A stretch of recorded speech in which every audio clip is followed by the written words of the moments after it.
Bienvenidos a Tiaoro, México. Un programa dedicado al medio polinesio en nuestro país, cuyo objetivo es dar a conocer esta bonita cultura. Hoy tenemos con nosotros a Anthony Manaois, un personaje muy importante dentro de la cultura tahitiana, y es para nosotros un honor estar aquí con él. Welcome, Anthony. It's a pleasure, but for us. Buenos días, Yorana. Yorana. Can you tell us about your training? Sure.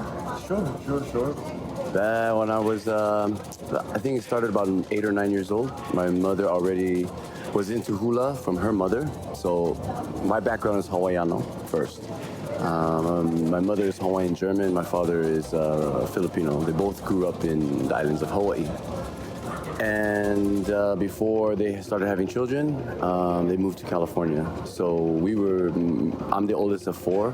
So it's me, my brother Stefan, and my sister Katrina, and my youngest brother Christopher.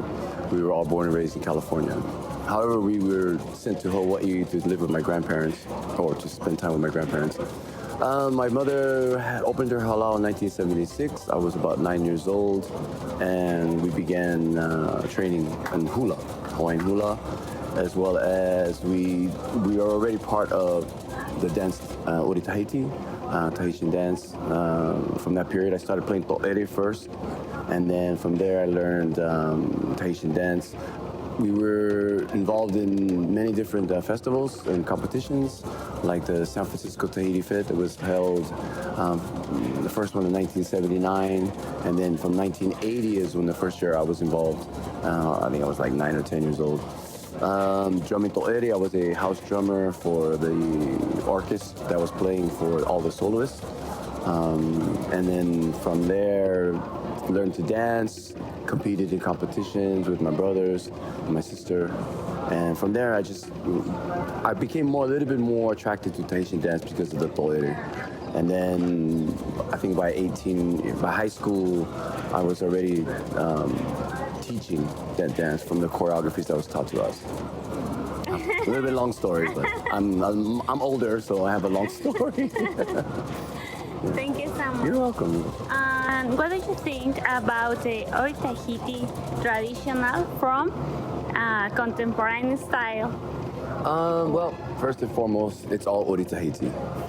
Contemporary, traditional, it's all Ori Tahiti. And with that in mind, Ori Tahiti will always be here. It's true. It's a dance that has evolved, and it should. All dance form, all art form has its evolution. It's going to go from one artist to the next artist. It's very subjective, meaning that an artist sees something from another artist sees another thing. However, I do like to head back to the roots of when the dances, from my tupuna, or how you would say it, the ones who I have learned from, and being that I'm older now, I like the traditions. My teachers have become my traditions. So let's not confuse traditional and let's not confuse art form. We have to make sure that, and culture. The culture is important because we're all part of the culture. We're all part of the Ori Tahiti culture. All over the world now, there's the Ori Tahiti culture. But only in Tahiti is where the tradition is. And so I think anyone who's practicing Ori Tahiti should understand the traditions. Voilà. And so if you can have some kind of traditional format from the old timers who danced before us, that's tradition. That's the art form. Now they evolved too, though. In their time, their artistic art form became contemporary, right? And then their ancestors, or the ones before them, is tradition. So with respect to the ones before us, that's all I ask. That's all I see is if any artist understands that there is a traditional form, voila. And then your artistic form comes out. That's part of it. So I don't have a preference. I respect and I see everybody's art form, and I see the beauty in all. because that at the end is the joy of life that becomes the dance. As long as that's in there, then that's Ori Tahiti. Yeah. Thank you so much. You ever had mental blocking while you're putting up choreo or program for your group? All the time. all the time.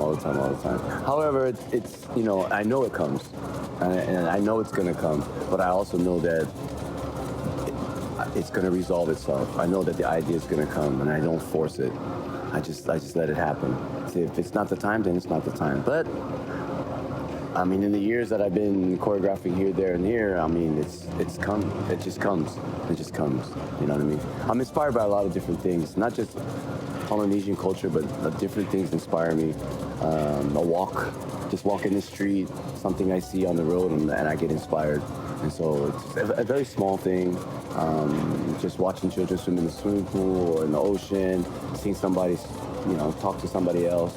Small things inspire, and then I make a connection, and I try to, and the idea comes from there.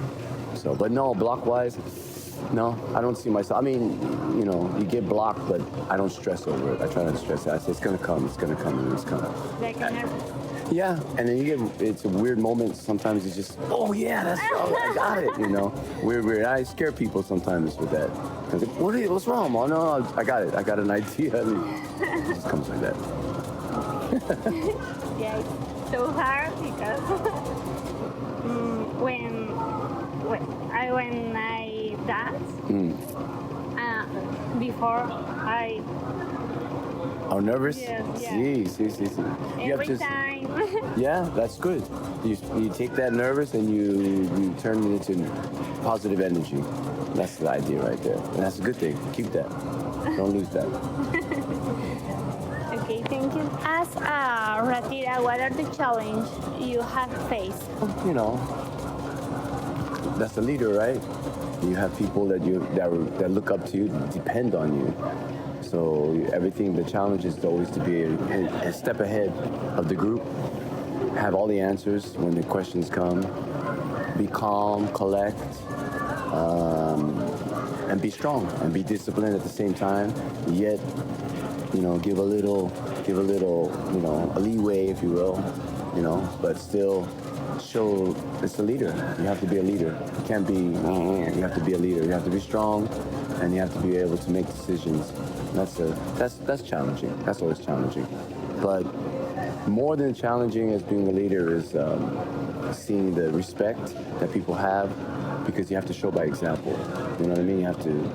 If I'm going to expect them to carry all that over there, then I better be over there to carry all that over there. Don't say, hey, you guys, take that over there. No. You be part of it. You get more respect that way. That's what I think. Thank you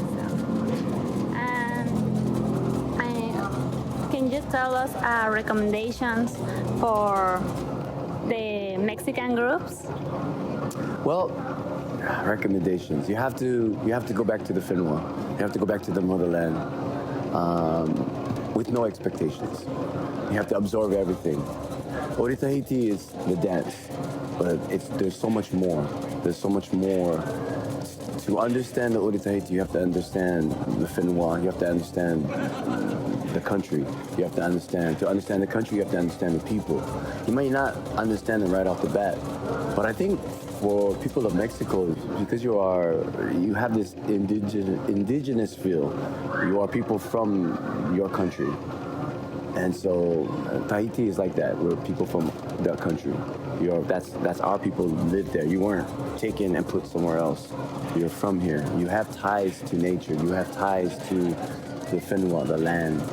So there's that really similarity that I've found with the people of Mexico and to the people of Tahiti. Just. That's what I recommend. That's what I say. You go to Tahiti and absorb everything that you can get there. Everything. You may not think that you learned anything, But if you open your eyes and you open your heart and you open your mind, you will learn. There's always something to learn. There's always something to learn. And then that goes into your dance, that goes into your music, that goes into your teaching of it. That's the best way I can say because the dance is there, and anyone can dance, but there's to capture the feeling, to capture something like that, you have to go to Tahiti. Yeah. It's much beautiful. Thank you so much for the questions, for answering the questions, and for your patience and your recommendations, and tell us about what is Ori Tahiti real.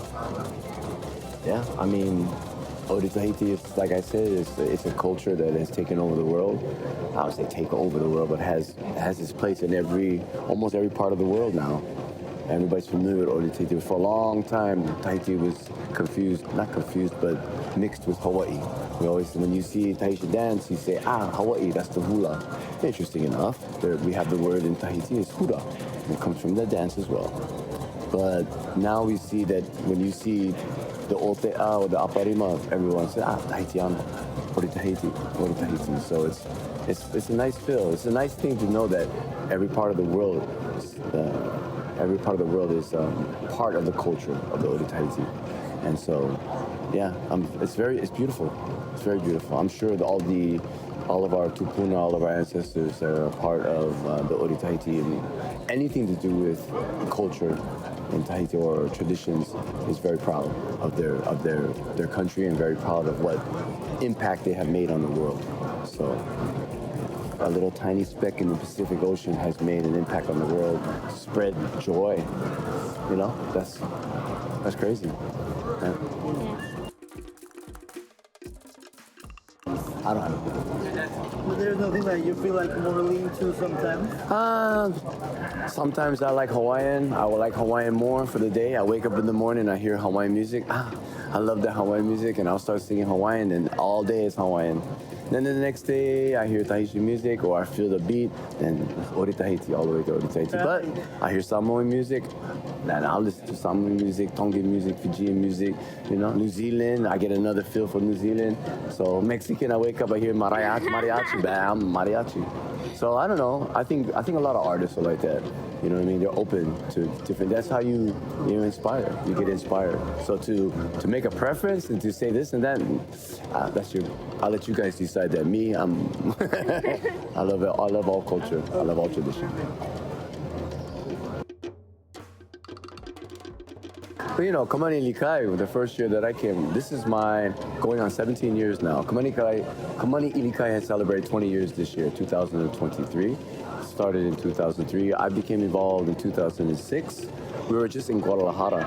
But now the Kamani Ilikai has, the concept of Kamani Ilikai is, we're going, local groups in the country of Mexico participate in a weekend, a festival that lasts a whole weekend, and you're going outside of your own city. People from Guadalajara, people from Mexico City, all the different states, different cities are able to participate, and we travel as a family.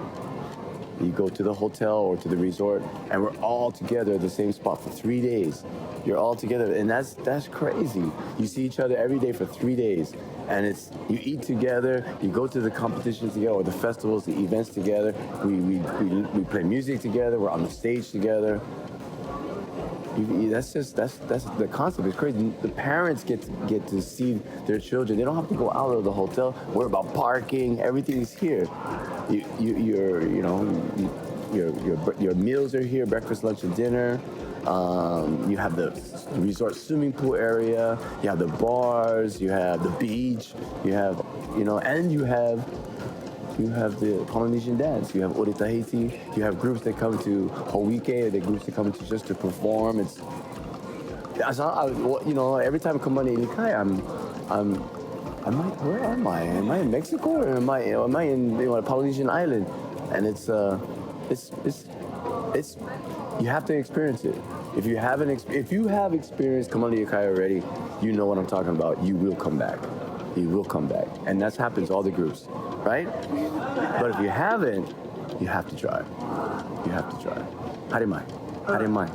Gracias por acompañarnos en Tiaoro, México, en esta nueva experiencia. Nuestro objetivo, como siempre, es dar a conocer el llamado de la Polinesia en nuestro país y hacerlo crecer junto con todos los grupos y las personas que podemos conocer. Agradezco infinitamente a Miss Yoli y al Kamani Likai por la oportunidad de la entrevista que acabamos de escuchar, y para invitar a todos a este evento que, como bien ya nos contó Anthony, es un evento maravilloso en el que une no solamente a las familias, sino a todos los bailarines, y en donde uno conoce mucha gente y es una experiencia inolvidable. Les aseguro que todos en algún momento deben de vivir Kamani y Likai. Nos vemos.